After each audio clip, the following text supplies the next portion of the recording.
శ్రీ రేణుకా ఎల్లమ్మ తల్లి ఆశీస్సులతో జ్యోతిష్యం చెప్పబడను. స్త్రీ పురుషులకు వశీకరణం చేయబడను. జరిగింది, జరుగుతుంది, జరగబోయేది జ్యోతిష్యం చెప్పబడను. ఫోన్ ద్వారానే జ్యోతిష్యం చెప్పబడను. ప్రేమ సమస్యలు, పెళ్లి సమస్యలు, మనోవేదన, శత్రు సమస్యలు, పిల్లల పొరపాట్లు, భార్యాభర్తల సమస్యలు, ఇతర ఏ సమస్యలకైనా సరే జ్యోతిష్యం చెప్పబడను. Phone number 9502639029. హాయ్ ఫ్రెండ్స్, అందరికీ నమస్కారం అండి. తులారాశి వారి జాతకులు 15 ఏళ్లుగా మీ యొక్క నాశనాన్ని కోరుకుంటూ మీ చుట్టుపక్కలే ఉంటున్నది. మిమ్మల్ని అధహ పాతాళానికి తొక్కేయాలని ప్రయత్నిస్తుంది. మరెవరో కాదండి, ఒకటి స్నేహితుడు, మరొకరు పొరుగు వారు. ఖచ్చితంగా వీరే మీ యొక్క జీవితంలో ఎన్నో రకాల అలజడులు సృష్టించారు. మీ మానసిక ధైర్యం మీరు కోల్పోయి కృంగిపోయేలాగా చేశారు. ఇది ఖచ్చితంగా మీరు చూడాల్సిన వీడియోని ముందుగా పూర్తిగా చూడండి. అప్పుడే మేము ఏం చెప్పబోతున్నామో మీకు పూర్తిగా అర్థమవుతుంది. వీడియో గనక మీకు నచ్చినట్లయితే గనక లైక్ చేయండి. మీ లైక్ మాకెంతో సపోర్ట్ అండ్ ఎంకరేజ్మెంట్ గా ఉంటుంది.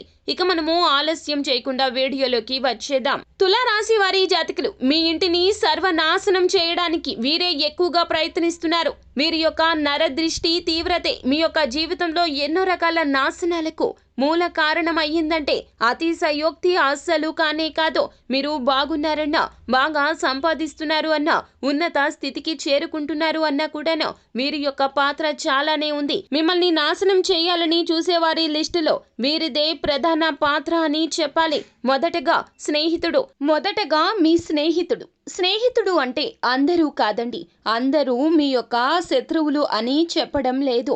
ఇక్కడ ఏమిటంటే గనక పైకి ఒకలాగా ఉంటూ లోపల ఇంకొకలాగా నటిస్తూ ఉంటారు కొంతమంది. కానీ మీరు మాత్రం గుడ్డిగా అందరినీ నమ్ముతూ ఉంటారు. ఒక్కసారి మీరు ఆలోచిస్తే మీకే అర్థమవుతుంది. మీ యొక్క జీవితంలోకి వారు వచ్చాక మంచి జరిగిందా, లేకపోతే గనక చెడు జరిగిందా? వారి యొక్క సలహా సూచనలు మీకు ఏ విధంగా ఉపయుక్తంగా ఉన్నాయా, లేదా నిరుపయోగంగా మీ జీవితాన్ని నాశనం చేసేలాగా ఉన్నాయా? ఒక్కసారి ఆలోచిస్తే ఒంటరిగా మీకే అర్థమవుతుంది. ఎన్నో ఏళ్ల నుంచి కూడా మీరు స్నేహం చేస్తున్న స్నేహితులు అయి ఉండవచ్చు. నూతనంగా మీ జీవితంలోకి వచ్చిన వారు కూడా అయి ఉండవచ్చును. ఒక్కసారి ఈ విధంగా ఆలోచించండి. మీరు ఏ విషయాన్ని అయినా కూడాను ఒకటికి పలుమార్లు ఆలోచించాలి. అలా కాకుండా ఎవరు ఏది చెప్పినా చెవికెక్కించుకునే ప్రయత్నం చేస్తూ ఉన్నట్లయితే గనక స్నేహితులే మిమ్మల్ని నాశనం చేసేస్తారు. మీరు ప్రతి విషయాన్ని కుటుంబం కన్నా ఎక్కువగా వీరితోనే పంచుకుంటూ ఉంటారు. మీ యొక్క సమయం వీరికే ఎక్కువగా కేటాయిస్తూ ఉంటారు. మీరు వారితోనే ఎక్కువగా కాలక్షేపం చేస్తూ ఉంటారు. కావున ఈ స్నేహితుల పట్ల అప్రమత్తంగా ఉండండి. అలాగే రెండవ వారు పొరుగువారు. మీరు ఎక్కువగా ఏం చేస్తారు అంటే గనక చేసే ప్రతి పని ఆచరించక మునుపు చెబుతారు, ఆచరించిన తర్వాత చెప్తారు.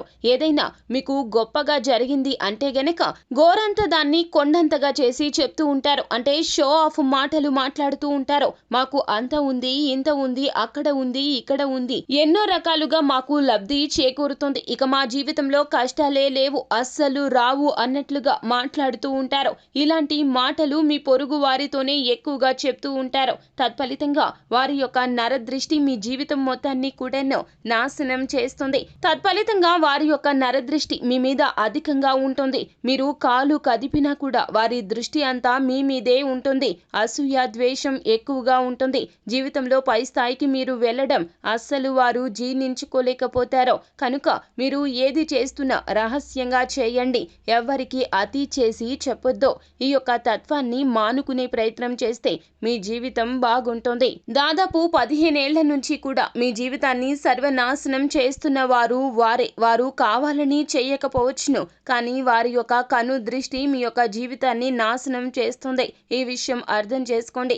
ఇకనైనా జాగ్రత్తగా ఉండండి. అయితే మీరు శివారాధన ఎక్కువగా చేయండి. వీలు కుదిరినప్పుడల్లా ఓం నమ శివాయ అనే పంచాక్షరి మంత్రాన్ని పఠిస్తూ ఉండండి. ఖచ్చితంగా దృష్టి అంతా కూడా పటాపంచలైపోతుంది.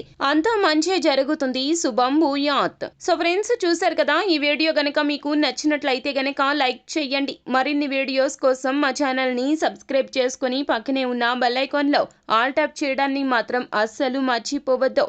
Thank you.